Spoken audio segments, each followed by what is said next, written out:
Hey everybody, welcome back to a special edition of CAF's Heroes of Sport. My name is Bob Babbitt, co-founder of the Challenge Athletes Foundation. Our next gentleman, we call him the Trike Whisperer, Mr. Stephen Some Peace. people call me that. How are you doing? I'm doing great, thank you. Well, first of all, I want to start with your team because you created PCP, Peace Cycling Performance 2016. How many members you got now?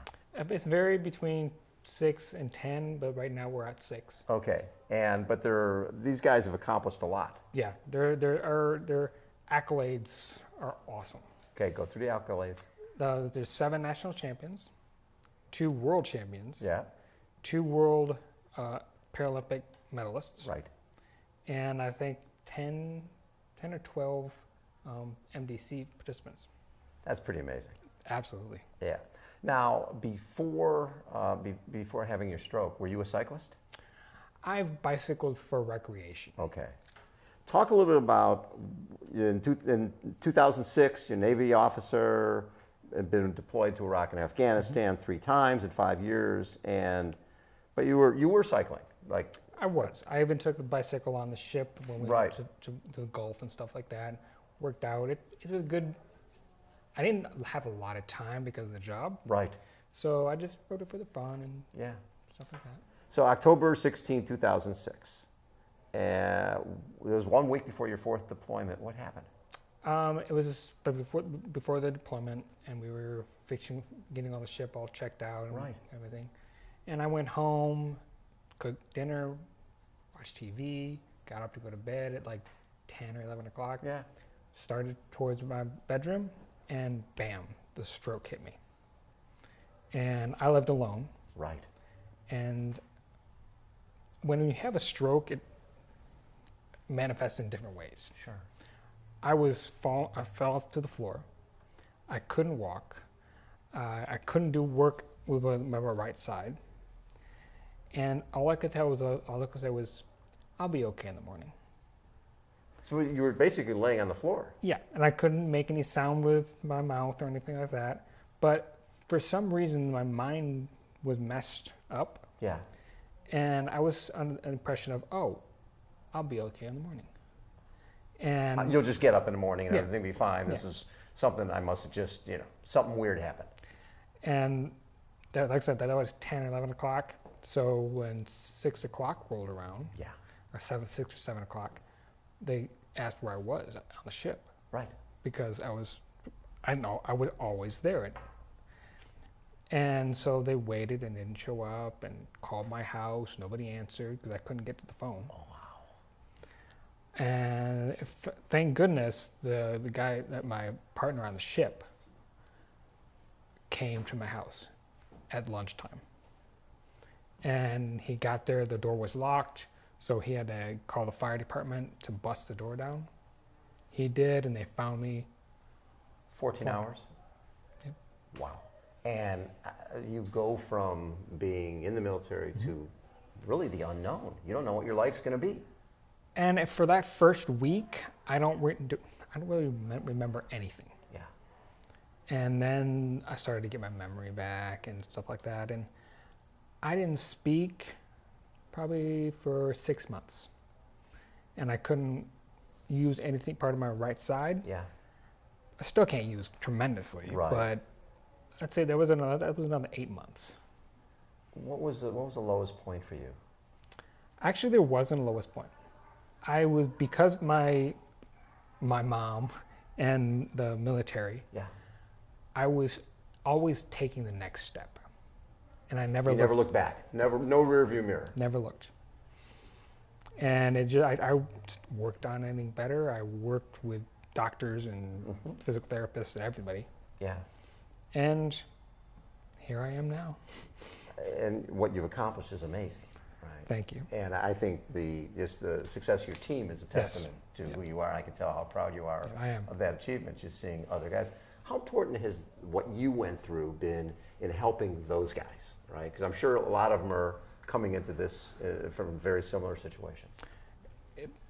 All of the riders of trikes, upright trikes, are some sort of stroke, CP, and all sorts of different mental and physical.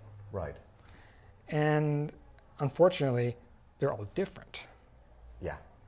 All different levels. And there could be like 5 people that had strokes, and every one of them is totally different. So it helps me between I've been through this. Right.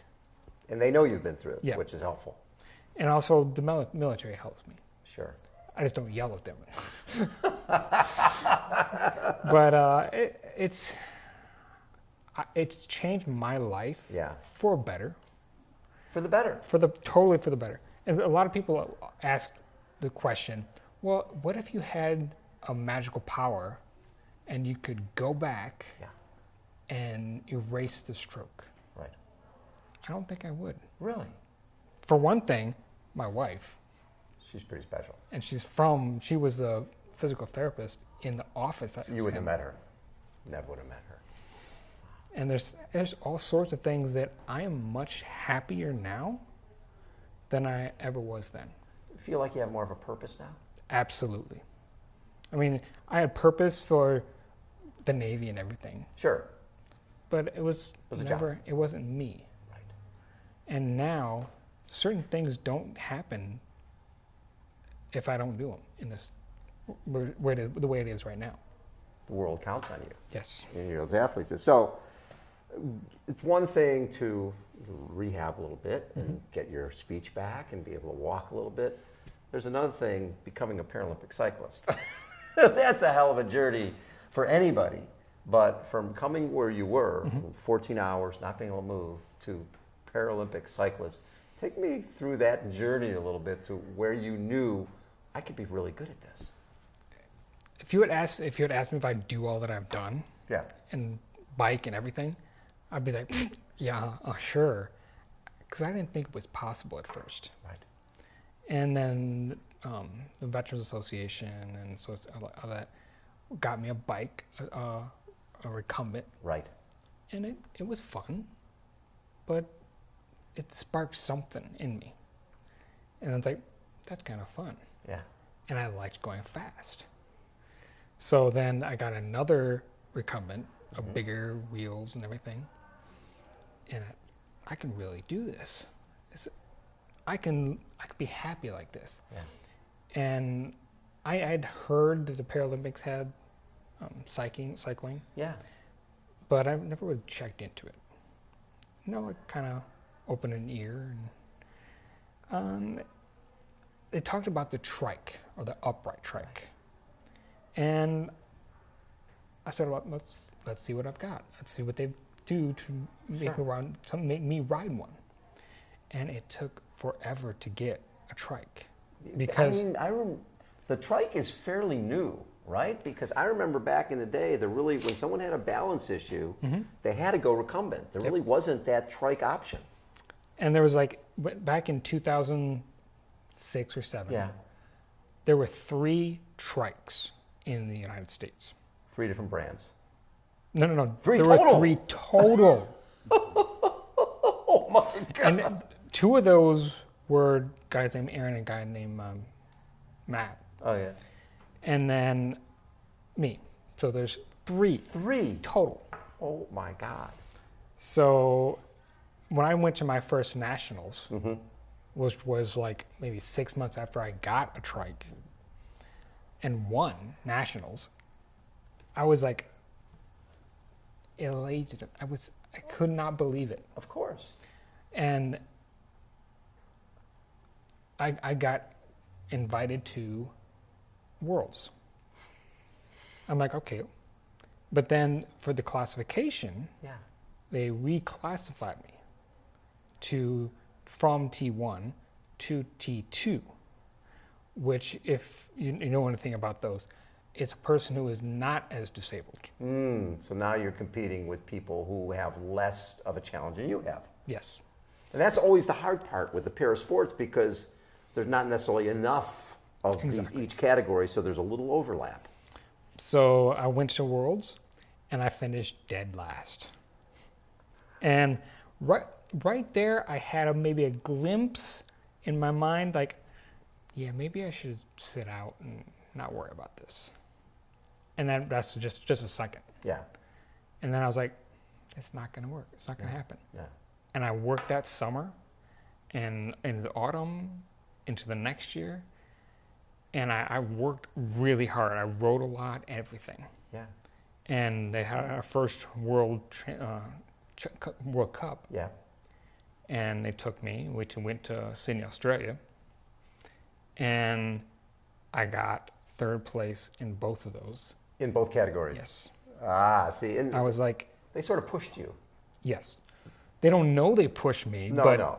Because it's funny, over the years I've seen so much of that where someone will be really good in a category and then they reclassify and then it's like, oh my God. So people have to make a decision. Do I do the training You that have a I little need to come do? to Jesus moment. Yeah, or do I get the hell out? Yeah. Right? And you decided, I'm not getting the hell out. This is what I'm here for. Yep.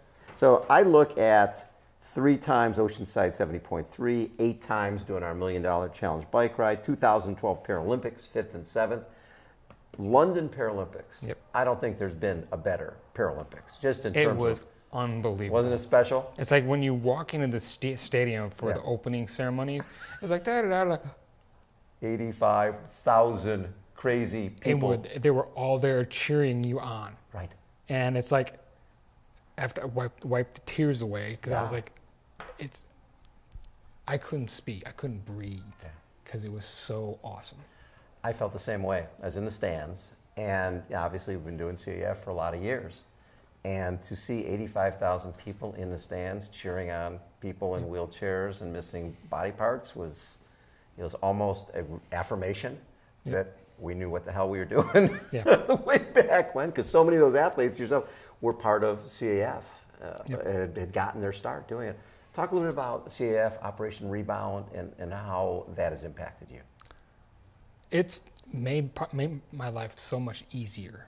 And we were talking earlier downstairs that, like, when you look out at all the people in CAF and stuff and things like that, you can talk to them, but you have to learn about them. Right. Within Operation Rebound, when somebody comes in, it's just like you automatically know all about. Yeah. You've both been through so much. You've got something you can relate to. Yes. Each of you has gone through the military. You've got that mentality. And then now that they've added the first responders, pretty much the same deal. Absolutely.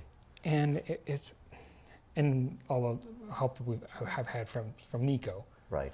And it's just, I couldn't have done it without any of them or it. So we've got Japan coming up, Tokyo coming up, Paralympics. That could be your second Paralympic opportunity, right? Talk a little bit about what will it take to get back there? Because it seems sort of confusing at this point, what it's going to take. It's kind of confusing because of everything's like, is it going to be the Paralympics? Is there going to be trials? You really don't really know yet. Yeah. As we get closer, things are starting to firm up. Mm-hmm. But like in a lot of different sports, they have 2 or 3 areas that they can get in the Olympics. Right. For the cycling, bicycling, it's one day, one race. Yeah, that's it. And it's rolling the dice, right? Which, at the end of the day, everybody's in the same level, right? You just go out and you have to have a great race. I remember being in Charlotte and people competing there and just watching that. Some people coming away going, I'm going to the games, and some people going, there's something pretty raw and pretty true about that. Yeah. You know that nobody's getting picked. I hate that discretionary stuff. I like when people have to earn it. I think we can get like 40% can be pre-selected for winning in a World Cup or something like that. Right, something like that. And like 80% are that tries that day. Right. And then like 20% are discretionary. So what was the best race you've had? A day, and it might not have been even a win, but a race you felt that this was the best day I've ever had on a bike? I would have to say it was like in 2011. Mm-hmm. 2012, and it was in Baie-Comeau, and it was kind of raining a little bit, but everything worked perfect for me. And it just so happened that I won the World Cup. Yeah. And to stand up there on the first place podium, it was just... At a World Cup. Yeah. From where you had come. From 14 hours on a floor, not knowing what the heck was going on with your body, Yep. to being on the top of the podium at a World Cup. Yep. That's like the coolest thing. And talk a little bit about how the world of trike has changed, because like you said, there was 3 trikes in the U.S. There was 3 just in the States, and then for all the trikes in the world, it went up to 9. 9 trikes in the world. Yeah. So what's it like now? If you count all the people who don't actually make the times, Yeah. there's probably about 50 or 60 trikes worldwide. But that's still small. It's still small, and especially when you compare it to the other classifications. Absolutely. And it certainly could get bigger. I'm sure there's still a lack of awareness for a lot of folks out there that Yeah. they can, if their balance challenged, that Yeah. the trike is for them. Yeah. Have the trikes gotten better? Yes, absolutely. And there's right now there's just T1 and T2 for classification. Yes. As we gain in numbers, Mm-hmm. there should be a T3. Which is sort of an entry level? But most likely they'll put it at the top, Oh, that's a T3 is a top. That's Yeah. right. Yeah. and some of those T2s would become T3s. Got it. Because right now all the T2s Mm-hmm. are getting too spread out. There's too big a gap. Yes. So you've got the haves and the have-nots in the T2, Yes. and the T1s are sort of entry level, and then there needs to be a T3 to put the haves up there. But Yeah. I'd say that's another 4 years Right. away. Yeah. Very cool. Well, Stephen, congratulations on everything you're doing. I didn't realize that PCP was doing so well, man. You guys are kicking butt, and I can tell you the way your face lights up when we mention that's so important to you to be that resource And for that next Stephen piece. And part of the reason back in 2017, after the 2016 After the game. Paralympics, Yeah. in the Paralympics, they have what's called this Medal of Ikkos. Oh. And what that is if you medal in the Paralympics, you get your medal, but you also get a Medal of Ikkos, which you can present to someone Oh. for being a mentor Right. or a mechanic or whatever. Oh, is that right? So if you win a Paralympic medal, you get a medal to give to a coach or mentor, a family member, whatever. Yeah. And it was probably the proudest moment I've ever had when Jill Walsh Yes. presented that medal to me, because I introduced her To the to the trike. trike and everything. And then did she gold? She got second. Second, she got silver. And so she presented you. Now, is it a different, not an Olympic, a Paralympic medal? Or is It's a Paralympic medal, but it's not like their gold, silver, bronze. Right. It's just standalone. That's pretty cool. Yeah. That means you meant, and obviously there's a lot of other athletes out there like Jill who've learned this sport and about this mode of transportation that is the trike. And how is that on the roads when you're out riding with MDC? Do you get a lot of questions from the other athletes? I get a lot of questions, a lot of curiosity, Yeah.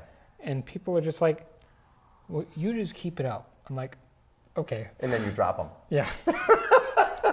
Thank you, Stephen. Yeah. Always a pleasure to talk to you. Stephen Peace has been our guest again. This is Heroes of Sport. Thank you, Stephen. That was Thank you. great.